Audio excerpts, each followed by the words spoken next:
அஸ்ஸலாமு அலைக்கும் வரஹ்மத்துல்லாஹி வபரகாத்துஹு. இனிய இஸ்லாமியர்களே, இறைத்தூதர் முஹம்மது நபிகள் நாயகம் ஸல்லல்லாஹு அலைஹி வஸல்லம் அவர்கள் கூறுகின்றார்கள், இன்ன ஃபில் ஜன்னதி குர்ஃபத்துன் யுரா ظாஹிருஹா மின் பாத்தினிஹா வ பாத்தினுஹா மின் ظாஹிரிஹா ஃபகால் அபுல் மூசல் அஷரி லிமன் ஹிய யா ரசூலல்லாஹ்.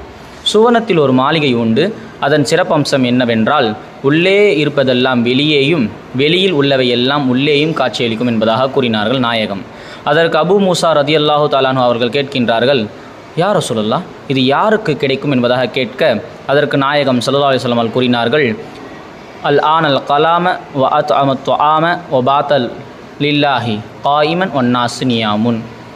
நாயகம் ஸல்லல்லாஹு அலைஹி வஸல்லம் அவர்கள், இந்த மாளிகை மக்களுக்கு மத்தியில் தூய்மையோடு பேசியும் பசித்தவர்களுக்கு உணவளித்தும் மக்களெல்லாம் உறங்கும் நேரத்தில் விழித்தெழுந்து தொழுதும் வந்தவர்களுக்காக வேண்டி அல்லாஹ் தஆலா தயாரித்து வைத்துள்ளான் என்பதாக கூறினார்கள். ஆகையால் மேல் கூறிய அனைத்து விஷயங்களும் நம் வாழ்க்கையில் நாம் கடைபிடிக்க அல்லாஹ் தஆலா தௌஃபீக் செய்வானாக. ஆமீன். அஸ்ஸலாமு அலைக்கும் வரஹ்மத்துல்லாஹி வபரகாத்துஹு.